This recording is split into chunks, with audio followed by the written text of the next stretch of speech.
시편 90편 말씀을 이렇게 읽었습니다. 하나님의 사랑 모세의 기도, 그렇게 표제가 달려 있습니다. 유명한 말씀이고 우리가 잘 아는 말씀 중에 하나죠. 모세의 기도라고 되어 있는데 그 앞에 하나님의 사람이다, 이렇게 수식이 되어 있습니다. 3500년 전에 이 땅에 살다가 하나님께로 돌아간 사람 모세. 그런데 이 모세를 한마디로 표현하면 하나님의 사람이다, 그렇게 말씀하고 있죠. 여러분, 우리가 이 땅에서 살다가 이 땅을 떠날 때에 정말 하나님의 사람이다, 믿음의 사람이다, 기도의 사람이다, 성령의 사람이다, 그렇게 후대가 기억하는 것보다 더 큰 은혜가 있을까요? 여러분, 오늘 저와 여러분의 인생이 어떤 단어가 우리 앞에 놓여지느냐 하는 것이 너무나 중요합니다. 오늘 모세와 같이 오늘 저와 여러분의 삶도 우리가 이 땅에서 살다가 이 땅을 떠날 때에 하나님의 사람이다, 그렇게 인정받고 기억되어지는 귀한 인생이 되시기를 축복합니다. 그러면 하나님의 사람 모세는 어떤 기도를 하고 있습니까? 먼저 1절 보시면 주여 주는 대대의 우리의 거처가 되셨나이다, 이렇게 말씀하죠. 주여, 그렇게 시작하는데요, 주님, 아도나이, 나의 주인이라는 말입니다. 인생의 주인이 내가 아니고 하나님이심을 먼저 선언하고 있습니다. 모세는 원래 자기 힘으로 뭔가 할 수 있다고 생각했던, 자기 인생의 주인이 자기라고 생각했던 사람입니다. 그래서 혈기가 왕성했죠. 그래서 그 혈기가 왕성하고 내가 내 삶의 주인이라고 생각했을 때는 사람을 때려 죽이는 살인자가 될 수밖에 없는 것을 경험했던 사람입니다. 그리고 40년 동안 철저히 자기 자신을 비우고 자기 자신이 아무것도 아님을 철저히 깨달았을 때에, 그리고 인생의 주인이 하나님이심을 깨닫게 되었을 때 그 인생을 하나님께서 들어 쓰시는 것을 경험했던 인생입니다. 그래서 결국 모세는요, 내 힘으로 내 인생을 살아가는 존재가 아니라 하나님의 은혜로, 하나님 능력으로 인생을 살아가야만 하나님의 뜻을 인생 가운데 실현할 수 있다는 것을 깨달은 사람이죠. 그래서 모세는 이 모세의 기도를 시작할 때 주여, 그렇게 시작하면서 주는 대대의 우리의 거처가 되셨나이다, 그렇게 고백을 하고 있습니다. 자, 주님이 우리의 거처가 되셨다. 자, 모세는요, 인생 40년을 왕궁에서 살았던 사람입니다. 왕궁이라고 하는 아주 화려하고 그리고 견고한 거처에서 살았던 사람이고요. 그리고 또 인생 40년은 낯선 땅 미디안 광야에서 40년을 그의 거처로 삼고 살았던 사람이고요.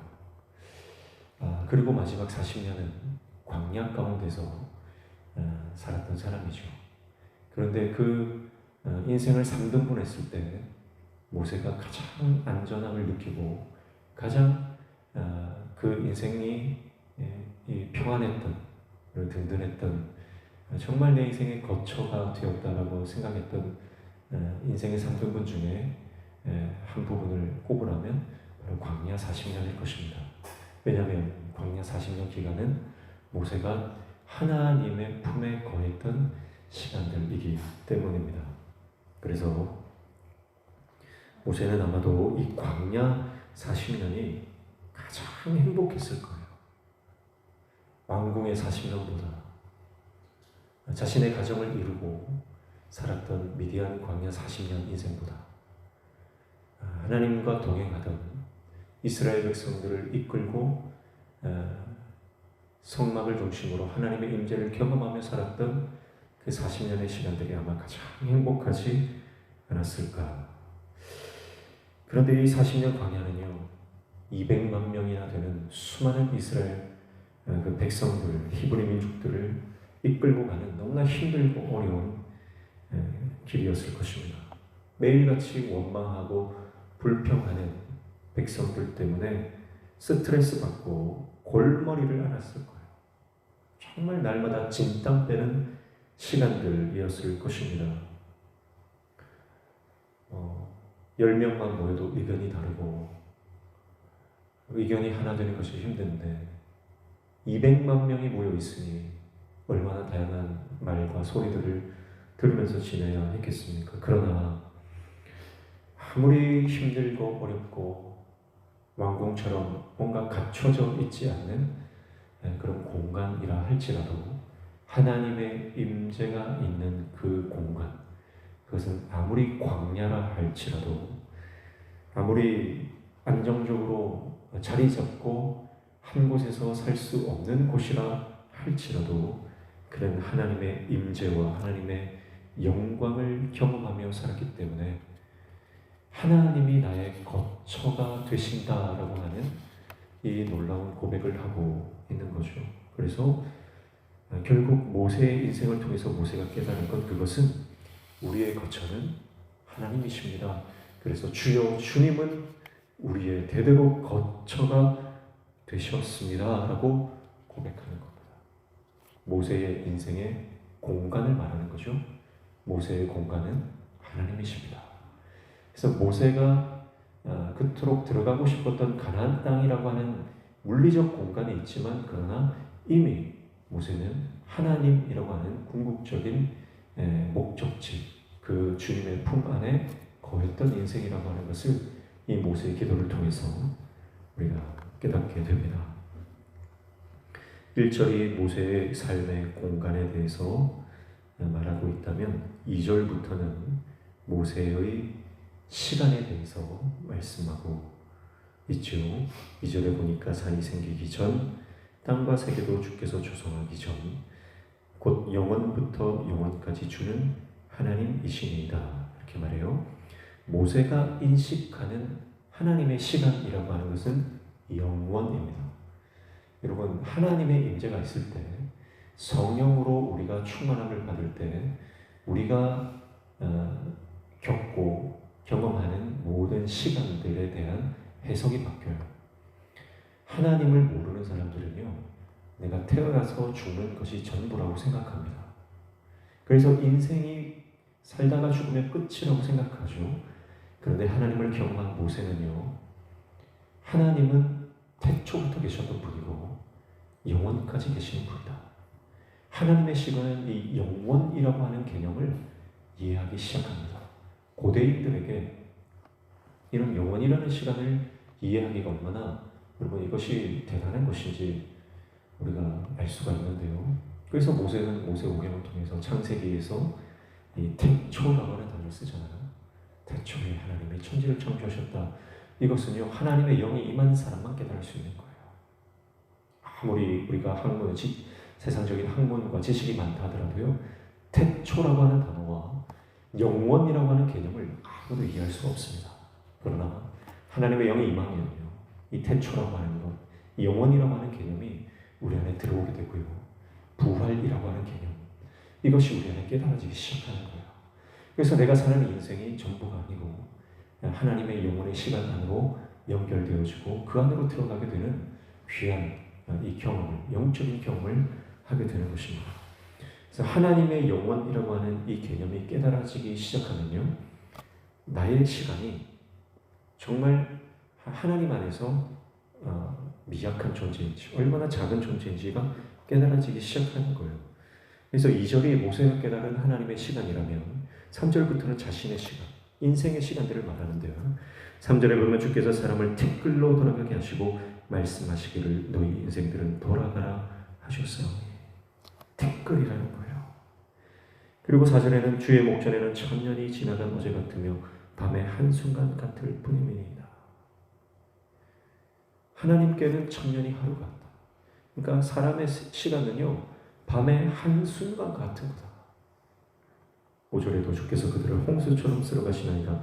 그들은 잠깐 자는 것 같으며 아침에 돋는 불 같으니이다. 우리 인생이 정말 잠깐 잤다가 일어나는 꿈과 같은 것이고 아침에 돋는 불 같은 것이고 6절에도 푸른 아침에 꽃이 피어 자라다가 저녁에는 시들어 마르나이다.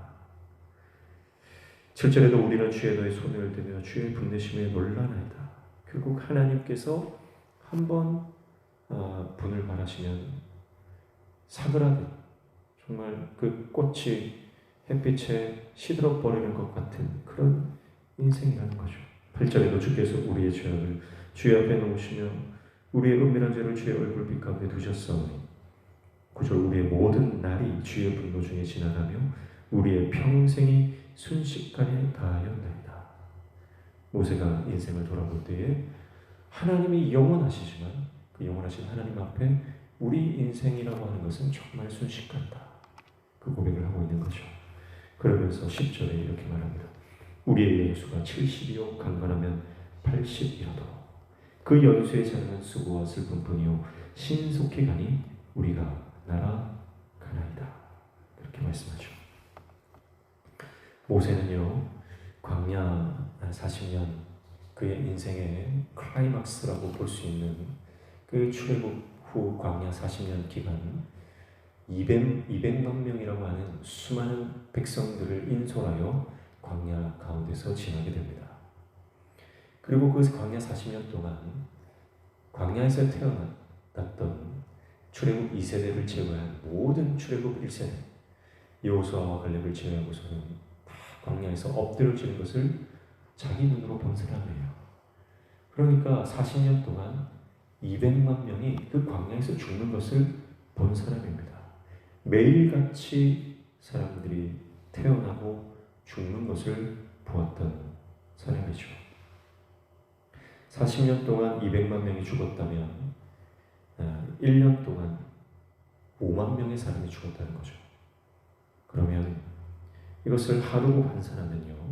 하루에 130명에서 140명이 매일같이 죽어나가는 그 장례를 보았다라고 하는 말이 됩니다. 여러분, 그 수많은 죽음을 보면서 모세가 깨달은 것, 그것은 대부분의 사람이 70 혹은 80을 살다 가는구나. 그리고 그 시간이 너무나 순식간이구나 라고 하는 것을 모세가 깨닫는 거예요. 그래서 하나님이 없다면 그 짧은 인생이 더덥구나. 하나님이 우리와 함께하지 않고 하나님의 영원이라고 하는 이 시간이 우리 안에 들어오지 않는다면 우리 인생은 너무나 허무하고 우리 인생은 정말 아무것도 아니구나 라고 하는 것을 모세는 모든 사람들의 태어나고 죽는 것을 통해서 깨닫게 되는 것입니다. 그래서 모세는 이렇게 기도하죠. 누가 11절, 12절 누가 주의 노여움의 능력을 알며 누가 주의 진노의 두려움을 알리니까 우리에게 주의 날 계수함을 가르치사 지혜로운 마음을 얻게 하소서. 그래서 우리 날 계수함을 가르쳐 달라는 거죠. 이것은요 우리에게 주어진 시간이 너무나 짧지만 하루하루 주님과 동행하며 그 하루하루를 한 시간 한 시간을 주님과 동행하며 가치 있게 살아갈 수 있는 하늘의 지혜를 달라는 기도인 것이죠. 여러분, 우리의 하루, 우리의 한평생 짧고 덧없는 인생이지만 주님과 동행할 때 그 인생이 정말 영광스러운 인생이요 가치 있는 인생이 될 줄로 믿습니다. 그래서 오늘 우리가 주님과 오늘 하루를 동행할 때 이전에 경험하지 못했던 놀라운 하루를 경험하게 될 것이고 우리의 짧은 이 하루가 하나님의 그 영원을 바라보는 그리고 그 하나님의 영원과 연결되어지는 복된 하루가 되어지는 줄로 믿습니다. 그래서 13절에 여호와여 돌아오소서 언제까지니까 주의 종들을 불쌍히 여기소서. 하나님은 떠나는 분이 아니잖아요. 떠나는 건 사람들입니다. 그러나 모세는 우리 인생의 주권이 하나님에 있음을 깨닫고 하나님 돌아와 달라고 하는 하나님 주권의 신앙. 그래서 하나님과 동행하지 않으면 우리가 하루도 살 수 없다는 믿음의 고백을 하는 거죠. 우리를 불쌍히 여겨달라. 14절에 아침에 주의 인자하심을 우리에게 인자하심이 우리를 만족하게 하사 우리를 일생 동안 즐겁고 기쁘게 하소서. 모세는요 40년 동안 광야에서 매일 만나를 먹었던 사람 아닙니까? 매일 하나님의 그 손길을 경험했던 사람이죠. 그 하나님의 매일 주시는 만나와 같은 그 인자하심을 달라는 겁니다. 그것만이 우리를 만족하게 한다. 산의 진미를 먹고 세상의 좋은 것을 누리고 만끽하는 것이 우리를 만족하게 하는 것이 아니라 오직 하나님의 인자하심, 하나님의 그 도우심이 우리를 만족하게 하고 일생 동안 우리를 기쁘게 하는 참된 소망이요 기쁨임을 고백하고 있는 것입니다. 그래서 15절부터 17절 보니까 우리를 괴롭게 하신 나의 수대로와 우리가 화를 당한 연수대로 우리를 기쁘게 하소서. 주께서 행하신 일을 주의 종들에게 나타내시며 주의 영광을 그들의 자손에게 나타내소서. 주 우리 하나님의 은총을 우리에게 내리게 하사 우리의 손이 행한 일을 우리에게 견고하게 하소서. 우리의 손이 행한 일을 견고하게 하소서. 모세는 하나님의 은혜를 많이 경험했지만 광야 가운데서 이스라엘 백성들의 불순종과 반역으로 말미암아 하나님의 진노와 하나님의 심판의 사건들도 많이 경험을 했죠. 그래서 그런 경험들을 토대로 하나님, 우리가 때로는 하나님 앞에 범죄하여 하나님의 진노를 받았지만 하나님의 심판 당한 그만큼 또한 우리에게 복을 달라고. 그러니까 진노를 주시는 분도 하나님이시지만 복을 주시는 분도 하나님이시니 하나님의 그 복을 우리에게 허락해 달라고 그렇게 기도하며 우리 손이 행한 일이 견고하게 달라. 그것을 2번 반복해서 기도하면서 우리의 삶을 견고하게 하시는 분이 오직 하나님이시고 우리가 하나님께서 도우시는 그 도움의 손길을 통해서 우리 인생이 결국 세워져 갈 수밖에 없음을 믿음으로 고백하고 있는 것입니다. 사랑하는 성도 여러분, 이 모세의 기도가 우리의 기도가 되기를 축복합니다. 이 모세의 하나님을 향한 하나님 고백이 오늘 저와 여러분의 고백이 되어서 오늘 하루도 짧은 인생이죠. 주님과 동행할 때 가장 영광스럽고 가장 아름다운 인생으로 오늘 하루도 살아갈 수 있음을 알고 주님과 동행하는 복된 인생 되시기를 주님의 이름으로 축복합니다. 기도하겠습니다. 우리의 공간과 우리의 시간, 주님이 함께 하시면 덧없는 인생, 가장 가치 있고 아름다운 인생, 영광스러운 인생으로 변화되는 줄로 믿습니다. 오늘도 주님과 동행하며 그 주님의 복주심을 바라보며 오늘 하루도 살아가는 복된 인생 되게 도와 주시옵소서. 오늘 이 아침에도 주님 말씀 붙잡고 기도할 때 우리 기도에 들어 응답하여 주시며 우리 삶의 모든 막힌 문들이 열려지는 형통의 은혜 허락하여 주시옵소서. 예수님의 이름으로 기도하옵나이다.